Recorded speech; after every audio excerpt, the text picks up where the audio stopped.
Bismillahirrahmanirrahim. Nahmaduhu wa nusalli ala rasulihil karim. Amma ba'd.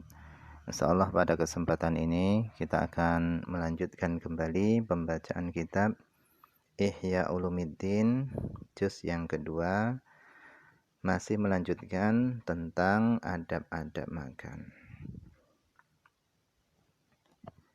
Kita telah masuk kepada al-qismu tsani, bagian yang kedua, fi adabi halatil akli, di dalam adab-adab ketika makan. Wahwa, adapun adab-adab ketika makan itu adalah ayyabda'a, hendaknya seorang memulai bismillah, dengan membaca bismillah, fi awalihi, pada permulaan makannya, wabilhamdulillah fi akhirihi, dan hendaknya membaca alhamdulillah fi akhirihi, pada akhir makannya. Walau qala ma'a kulli luqmatin, seandainya seorang membaca ma'a kulli luqmatin, bersama setiap suapan dia membaca bismillah, fahuwa hasanun, maka itu adalah baik.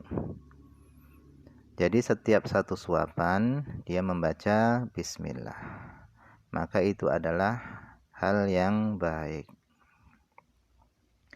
Hatta la yashghulahu, sehingga tidak menyibukkannya, asyarhu, yaitu sifat rakus, an dzikrillah, dari mengingat Allah. Jadi tujuan daripada membaca bismillah pada setiap satu suapan itu adalah supaya sifat rakusnya itu tidak melalaikannya dari mengingat Allah. Wa yaqul, dan hendaknya dia membaca ma'al luqmatil ula, bersama suapan yang pertama membaca bismillah, wa ma'athaniyah, dan bersama suapan yang kedua bismillahirrahman, wa ma'athalithah, dan bersama suapan yang ketiga bismillahirrahmanirrahim, membaca bismillahirrahmanirrahim. Jadi suapan yang pertama membaca bismillah, suapan yang kedua bismillahirrahman, suapan yang ketiga membaca bismillahirrahmanirrahim. Wa yajharu, dan hendaknya dia mengeraskan bihi, bacaan basmalahnya, hendaknya dia mengeraskan supaya apa? Liyudzakkira ghairahu, supaya dia mengingatkan orang lain. Jadi di antara adab makan itu adalah hendaknya ketika seorang membaca bismillah, maka hendaknya dia mengeraskan bacaannya. Tujuannya apa? Supaya dia mengingatkan dengan bacaan bismillahnya tadi orang lain.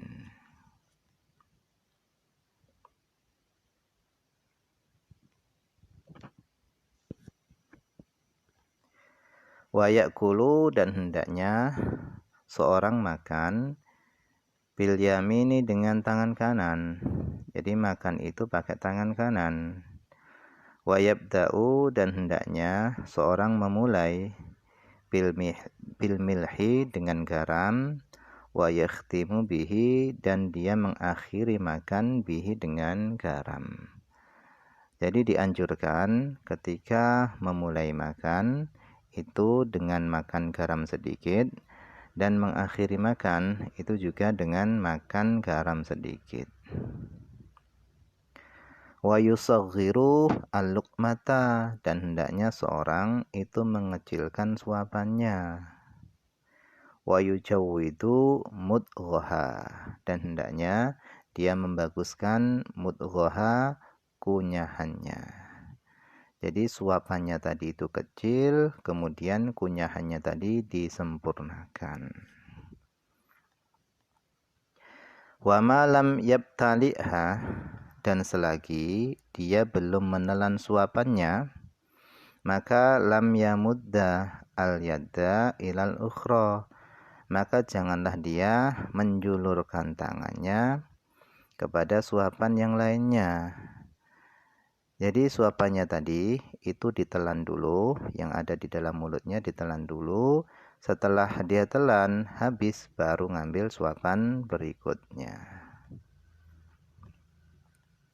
Fa inna dzalika karena hal itu belum ditelan kok sudah ngambil suapan lagi, itu adalah ajalatun fil akli. Itu adalah tergesa-gesa di dalam makan.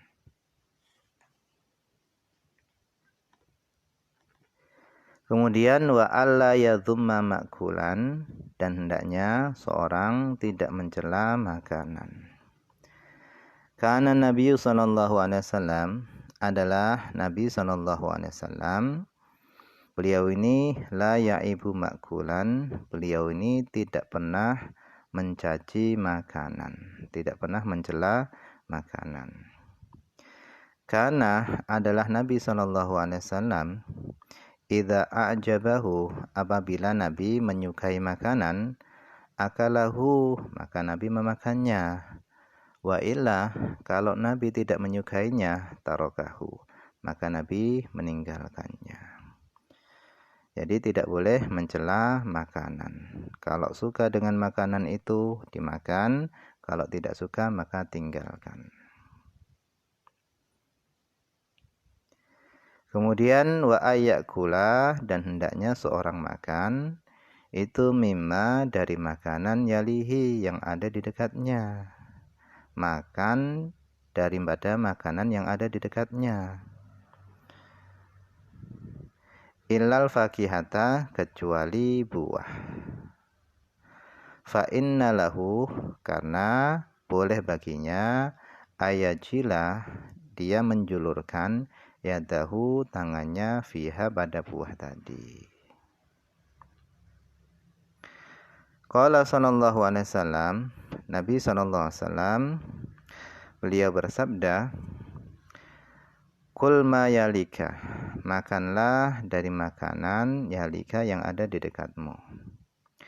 Tsumma kana alaihi salatu wassalam, kemudian beliau Nabi sallallahu alaihi wasallam yaduru, beliau mengedarkan atau memutarkan alal fakihah, atas buah-buahan. Jadi buah-buahannya tadi itu diputar, diedarkan ke berbagai tempat. Faqila lahu, maka dikatakan kepada Nabi, fi dzalika, di dalam hal itu, mengapa Nabi mengedarkan buah-buah tadi? Faqala, maka Nabi SAW beliau menjawab, laisa huwa naw'an wahidan, tidaklah buah itu hanya satu macam. Jadi kata Nabi, makanlah makanan yang ada di dekatmu. Akan tapi kalau makanan itu adalah buah, maka kita boleh menjulurkan tangan kita ke tempat buah tersebut. Bahkan Nabi pun mengedarkan buah-buah tadi ke beberapa tempat. Kenapa? Karena kata Nabi, buah itu bukan hanya satu macam.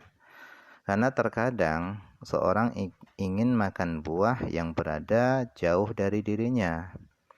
Intinya jika makanannya itu adalah buah, maka boleh menjulurkan tangan kita kepada buah tersebut. Kemudian wa alla ya'kula, dan hendaknya seorang tidak makan min dzarwatil qas'ati, dari atas nampan. Jadi tidak boleh makan dari atas nampan, karena biasanya makanan yang berada di paling atas nampan itu adalah lauknya. Jadi yang digambarkan oleh Imam Ghazali di sini, adab makan ini adalah dengan berjamaah. Wala min wasatit ta'am, dan janganlah makan dari tengah makanan. Bal yakul, akan tapi hendaknya seorang makan ministidro roti raghifi, dari bundarannya roti. Maksudnya adalah dari pinggir-pinggir roti. illa kecuali idza qal khubzu, apabila rotinya tadi sedikit, maka fayaksirul khubza, maka hendaknya dia membelah atau memecahkan roti, dibelah rotinya. Wala yaqta'u, dan janganlah dia memotong bisikin dengan peso, janganlah rotinya tadi dipotong dengan peso.